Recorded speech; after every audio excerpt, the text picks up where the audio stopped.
O te whiwhia lawa e whaatala watu I le mai mōma le whaafonga o le tātou o tunu ue le nei fo ia whiawhi o le. Aso Faraile le so le aso lusu ma le whaana nei o le masina Iulai lua whelua se fulu ma le ono.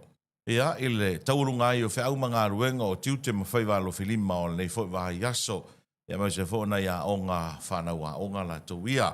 Talo whātu ia I le whaafonga ma le mai moa lo tātou o tunu ue. I lava I maunga te tele se iau o I maungaiti. I o ta māma tina mātua. Mai se fo I o tūru tōma pono o le tunuu. Ea, whaatalo whātu I le nei tai au leunga lua. I le alofa ma le anga le leo le tua. Pa penao na tai lo tau so I fua ma lo mātu uola. Taro toe wheilo ai lunga o peau mangaru le ea. E ala le porkalame o le Siapo Lautele. O le whaatalo wa foi al porkalame, I le mai moa ma le tāpua inga foi ma le nofu te talo, a tamasa o le talo le leo lo talo, ma wha no manui le langi, ia wasa moa ia maniona manuia.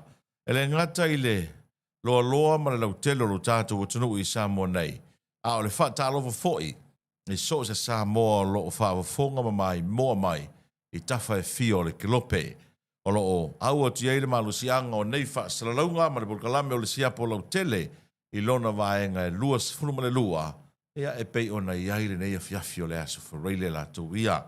Ma lo le unsai, ma lo le folau, ma lo le whaatotoa, ma lo fo le tauivi nei whanau a onga, ma e a onga o nei vai aso. Ea mai se o le ono sa ia le atunu o whaiva matiute, wa te tofi ma wala uinai tātou e le tua, whamalo atu porkalame o le Siapo Lautele. Ua manatu e tā ua lo taimi o lo e mai moama e whaafonga mai ai. E le mawhai ona o tāo fia umi lo taimi o lo iai nisi lava singa. Ma nisi fuafuanga o ngā o le ainga e te tau ona umana e mātamata. Ma e anga I le iai e maise foi o le tūlanga e peona iai ia le anga I atu I tāpenanga I le whai unga o le vai yaso. Ai tu mau pea le anganga mau lunga o le tua lalo, ma le tautau le mau o le porkalame o le Siapo Lautele I le atunu, e whaalia o lātou whina ngalo, ea I lunga o penga ta wha I langi e peona e mata mai e mai moa mai ai lunga o le YouTube channel o le Siapo Lautele, ina ia tautua nāle ngangana, e oe, tautua nāle ngangana ma whaalaro ngia foi, whina ngalo ma manatu whaalia o isi foi tangata, ia o lo comment ma whaalia foi lunga o le tātou porkalame. Wa mai tauina foi, ia, wa iei niso I lātou o whaia lātou porkalame. Ia, ele ngata o nisi o walesi whaasalanau. Ai ei foi ale tangata wa nofu ana ia ma whaia na ia porkalame whao ngā ile na telefoni malanga computer. Ia, ona nofu le ma whao ngā atu nisi o video clips. O le porkalame o le Siapo Lautele. Ia, masalo se I tau sa ili ai sana tupe. E oe, ai mai se ale tūlanga o lunga o le YouTube. Ia, o le te talo o le porkalame, a ele wheso ta I mai. Aua le whao ngā ina fua, whaataranoanga, ia ma le whaasoa le Siapo Lautele. Alu tangata ia, ta pena la na ia whaasoa, ia ma ta pena o na ia whina ngalo malo na ia manatu, e ala ini whaataranoanga. Sa ili eisia na ia seleni, e aua le whao ngā ina fua, mea tō tino, e patino lea, ile Siapo Lautele. E nā o le tasi a le uso whaasalalau sa ma sani o na whesota I mai e ei nisi o whaataranoanga o ni vaenga o whaataranoanga I lunga o le Siapo Lautele sa ma whai ona whaanoi mai ona o le ala I o mea ia ma sa ave i ei le whaatanganga po le whaatangaina le Siapo Lautele peitai wa mōri mauina e ei nisi o I lātou I Samoa nei mātono ma mau la e nofo si ona pausisi malana telefoni malana laptop tau sa ili ia ni ana viewers ina ia mauaisa na ia seleni. Ia ona tanu anrofo lema ere te makata atu vaenga o le Siapo Lautele. O lo avatu wai le whaasoa le tātou porkalame. Ia mai se foi o nisi o tamali o le atunu o lo mwhawhana whaatarano ina o le tātou porkalame o le te talo alu tangata ia e whau ona manatu e sa ili aisia na ia seleni e aua le whaonga ina fua o mea tau tino e patino lea I le porkalame o le Siapo Lautele. E whiololo nei mata upu te whia whaasoa I le whiawhile nei. Ai o mana tō le ato mua atu le tātou porkalame. I le saunoanga le taitai o le malo na whaia I lana malanga siasi ngā ruenga whawai taimi. Lea na whaia I New Zealand. taroi nei, ma ia tā uai o ia lesi tangata, na iai le āmatanga mai, o le porkalame nei, ngā ruenga whawai taimi. Le foi na tali iai, ia le taitai o le tua ngai, sunga tu le epai ono Dr. Saile le maria ngoi, le whiro inga matu stala, i le aso ana nafi. Ai, mai tau ma whaafonga, ia, i le saunoanga le nei, a le taitai o le malo, le fionga le li pānmia, la auli o le mali, toa polota i vau fo si schmeckt. Lea na whaia e New Zealand, e na ua ia sia ai, alo ma whanau sa mo, alo o ngā ruru ai, i ngā ruenga whawai taimi. Usi mai ar mai moa. Vos putusar, kalau na fai porkalamente ni man mano New Zealand. O fare il Parlamento in luogo femminile, e a matar porkalamente in luogo mafito. Nasa tele no moi ne estima mengo malanga mata. Kapito no uro tu malo, kapo malanga no mai musawi mauni. Tam fai tau ka fai leina. Amakala no le ma elesta. Siapo Lautele o ia na latu sa mo ya maka porkalamente ni man mano sa mo. Ma te la mona le ngama fa kai o lusu tau sanga teruai. O le whakakto e o mai nei mo vai le te leo le se se, le mesa a matai. Ma le mea leo sa o mai tau le mea roto na lofo ai, ma le ai, ma le ta ele, ma le ta ala, ma le whakuta. Mona ile ngama whakai le tua, ona le umi o le tau sama, ta tau mawhai ai tātou malo New Zealand.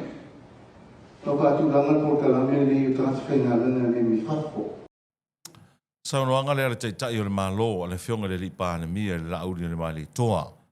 Lea na ia tā uai o ia leisi tangata na iai le āmatanga o le porkalame nei. O le tali le nei, a le taitai o le tua ngai, le sunga tu le epai ono Dr. Saile le maria le ngoi, i le whilo inga matu si tala i le aso an nafi. Usu mai mai moa? O le mene o le whaalia tauloto, o whina ngalo tangata, tanga i lalo tu la whono. E le mwhairona tau fia tātou.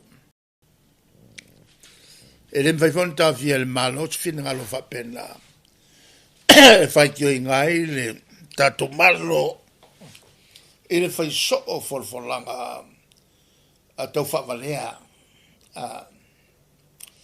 E maka ngai le male la tunu unu ne. Wale ngaka inga whai so o. E le leia e sa mo, a le alu whai fafo. O le maka ngāranga. O le whai lai i nei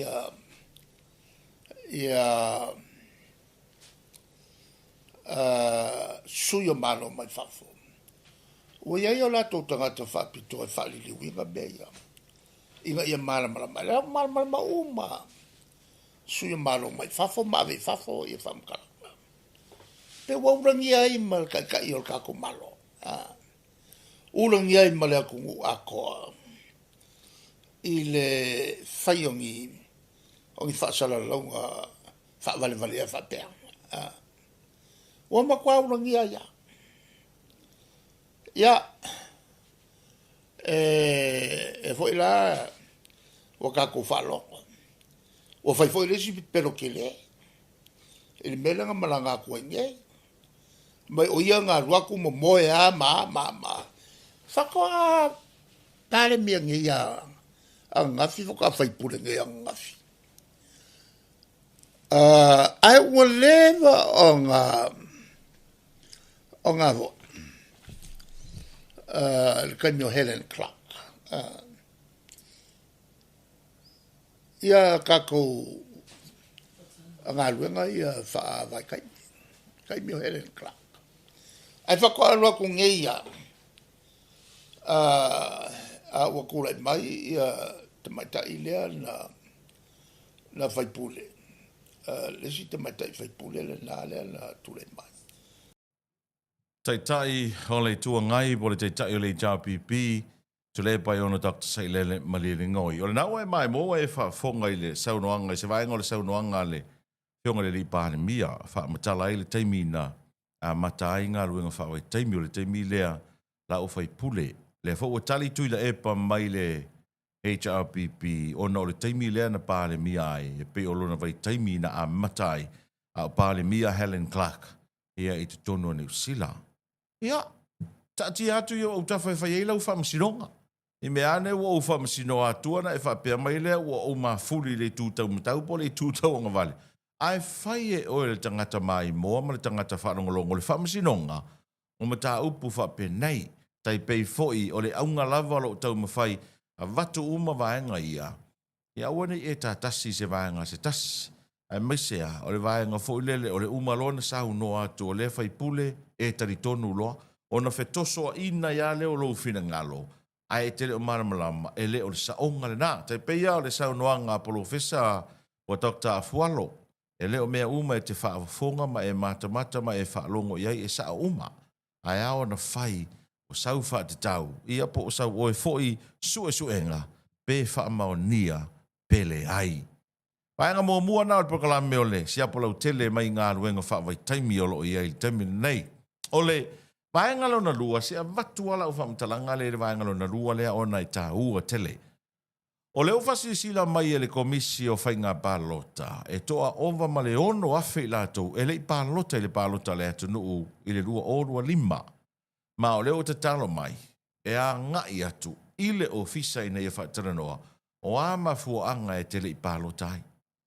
Ina ia vao ia ai le a ngai o le ofisa o komisi o whainga pālota. Tangolo i le sasa fo i lea o le whaasaranga tau tupe. Ai, a fua le fwai numero lea ono afe. O le matuato o tele lau. Tō a tele o i la tau. E le i mawhai o na whaatau nuina a la tau pālota. O le nuinga a fua i le fwai numero le ova ma le ono afe. Ia masalo pe afe i la tau o ni mafua anga talawhea. Ngai mani mafua anga talawhea unga. O nisi wa ngasi, o nisi na malanga, o nisi na tuatua ngia, i se tuatua ngia mauti noa, toi ta haua o le a inga. Ai peitai. Ia masalo po le lima afe mona tupu. O le tūlanga fo lele o le whaapara pala. O le fialu e restala. O le fialu e pālota. Ia ma le tūlanga fo lele. Ai maule taimi. O le toa inga leo ana. Mai maule taimi. Mai maule taimi. Ai misi ai. O lona leo. I upu whaia le malo e ala i le suia whai pule o lona i tū malo na pālota i ai. O le e ina le stangata o le toa ova ma le toa ono awhele o le ama toa toa mumu le temile nei. Ai o le whaalave lave e le i pālota. E le i whaia sana pālota. O ia, le ala vea i te tono le ova i le ono awhele o ta o nei e le ofisa o le komisio whainga pālota. E pei o le si vaenga lona lua le nā mai le porkalame o le Siapo Lautele. O le vaenga whai o le nei o le tā ua ia te manatu e au ona na o ia i se whaamatalanga le Siapo Lautele. Mai le o le teimi mua fwoi nei o tara noa ma whaasoa ai le Siapo Lautele i le vaenga le nei. O le saunoanga po o le whaamatalanga le awhionga i le Ministerial soifua maloloina le awhionga i awa au. Le ana saunoa i telefo le TV tasi maniso le media. Toru se fulu tasi e ale au whainga o fuala au ma vai la au. E o mai le temi nei o la sioki. Toru se fulu tasi. E whaapea whamatalanga. E pale atu o ie o le Ministerial le soifua maloloina. E se lau ma le wha pe ova ma le se lau. Fuala au ma vai la au o la sioki. Pe tai. O te lele improvement o le oto e toru se fulu tasi. Ma salo lau le toru tasi lea. E au fi ai ma le vai tale. Io e male Panadol extra foi lea. E manisio vai la au mawhala au e whaonga le toto mau lunga. Salolo la vea i tonu. O le tolu tasi lea. O le saunoanga fo te whawtai a ui e le Ministerial le fionga ia wa au au. O le mau o le avanoa. E tala noa i pe le media. O e ui a o le na saunoa le te tai o le atunu me a matanga. Ia e le to i tala noa ia i newspaper. Ia le media. Ia lana fionga. Ia ma Ministerial. Au le mai tau atu, o le alawa e maua le awa noa e tali e le fionga awa au. Ea i mata upu o lo ofisili ngia ai ele media. Ea po le au whaasalau, which is o se mea le lei. Ele o se mea le anga, o se mea matua le lei tele. Ai o vaenga ia o le au te nofo ma fasili ngia pere mata ngā ruenga o le soifua maro ina po le mano. O le saunoanga awa au, whai mai, e mo mori le whaafetai tele. Mo moli whaafitai tele e a tātou whale tarawai tū maoti. Ona o le tali atu i le mata ngā ruenga. O le saunoanga wa awaona i tā uai e whaapea. O le vaenga nei o le Maria Self-Care, o i la tone tele na tali atu pea o ina sioki vai la au mafua la au ale mata ngā ruenga. O le whainga la leo te tau maua toi pea whaapea saoa o le winga leo le saunoanga le whionga le minister. O ina sioki vai la au mafua la au le whare mai. O na a apa mai lea i whare tarawai tuma oti, wa watu wai pusa fuala au e whaatau le whare tarawai. A toi saula le sapalai o le fuala au mawai la au le whare mai. O na toi whaatumu leo o vaenga ia pe o na tā ua na minister. O la o fesili. A tara noa i le malo. O le mea piko siringa ke le. O le mea pito sirina te le e whaalango lango o mai episinisi. Ma tangata uma o le atunu, o le malo. Pape fea. O na talo sanga le malo i private pharmacy. E au mai fuala au mawai la au. Ai toi whaatu mote pe au mai le oka. Ale mata ngā ruenga o le soifua malo loina. Pape fea na tupu le nā mea. O le malo, o le mea te le, o le whare talavai o le malo te le. Ai tāro sanga i whale tarawai tū maoti, o le pisi nisi ale ainga. E a watu mea ia, ai se au maire oka. Wow! Wa uofoa. Wa uofo lava le whana, le toa inga saunoanga whapenei. Usa ua aisi mai, le koloko kaila, iska mai. Iska mai, ingi sekila i kiki foilea. Le malo te le, ai talo sanga i whale tarawai tū maoti. Whape whana tupu le mea. Wale aia se senga. O le mea lea na sao no i ele minister. Ma le mea fo i lea na tusi ele minister o tinamata mo i tai. Leo avea nei minister fo i vaenga i o le Ministry of Families and Social Welfare. Le na tusi ai local banks. E talo sanga i se overdraft. Le ai ma se senga o le mea lea. O le malo, o le mea te le, e whaalango lango uma i tangata. E o ia te oele te mai mo mai o au. Pesinis, e tātou te whaalango lango uma lava i le malo. Ala le mea leo tupu. Wa whaalango lango aku, au o me i le tau au. Pe whaalango lango atu, ala o whaalango lango mai. Oka e. Ia uia o te nofo mo umafau fau. Se ele i tupu mua i a whainga. E matanga. Ele whaawafonga ma le mai mo mai a atunu o le Pasifika. E mai se o atunu te tele o le lalolangi. O vai atu le, amtanga o le vai aso neiwa, seki uleit fo il to tele i ata o sia uo ale, to wha ale vena ale. Fionga ile ngoa le to whaine ngoa matua. La ua malanga atu i New Zealand i e paisiaki whaafo mai. Ele levana to tali mai le te tai o le malo le fionga le lipa le mia na malanga i New Zealand e whai na siaki whaafo mai. That's fine. That's fine with me. I'm okay with that. La okay. Leanga e te tauna ave tangata nei e whai siaki. E deserve le pale mia ma minister. Leo e whai ala tu siaki. Ona o tai o lo tātou tanu. So o la deserve la tau leo. Te le whai atu nei leanga, o la te sir. Pei tai, o le whai tauli.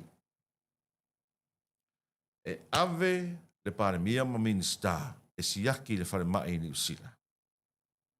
A e o tangata Lautele siaki le whare mai mtotua. A e atu o lai wha le tonu.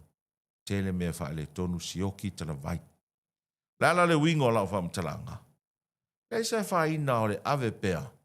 O le afionga i le pāre mia, ma le minister o le siusio manga. Ona o lai ave i lungo o whainga whaavai o le malo. But, please, fix le problem le wharemai. E mana o mia na fix le malo, i se taimi vave, le whaafita uli le i le wharemai. E mana o mia na fofo. Lala winga o lau whamtalanga mena o mina fo. Le anga o le au tō waa o mai eita maa tina maa tutua. e sulu whae uma iai le atunu. A outou, e oso le VAEGA, malanga i New Zealand. So that's okay. O lai iai whainga whaavai. Ae te tau i le malo. Ona fo ia whaafitauri le tala noa mai iai le Ministerial so e fua maloroina. Leo whaale sa ora fita ngalo le Ministerial. Ma sa uno fo le Ministerial so e fua maloroina, e leo ngi mea ngā a. Ite sa ora lei. O le tua lalo la nār por kalame o le Siapo Lautele. O lai okay le ave o Ministerial, ma le pare mia e whaisi aki whafo mai. Lai ango te tai o le atunu. Ai wha mole do something. Whaise whainga i le whare mai me whare tarawai. A tolu se fulu tasi vai la au ma fua la au sioki. That's a lot. O le mtua te le lava. O na winga e te tau o na sila i ele malo. E fo ia le whawhita uli lea. I se taimi vave. Wa whaisi umi. A whape e wha maonia le sau noanga le.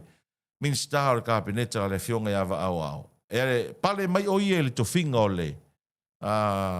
Ministerial so e fua maloloina. E se lau ma le whafua la au mwai la au le sioki. O ngā fisiri lea. O ai le Ministerial na iei paia inga taruai. O le Ministerial le fast. O ai le pule na iei le paia inga taruai. Leo avea ni ma stasio Ministerial kabineta. Le fionga ia ai ono. So mea ia kako ke fisiring i ai le malo. Ma e te tau ana whai e se wha te tau. A whai o lea malanga fionga i Ministerial pa le mia e whai siaki wha fo mai New Zealand.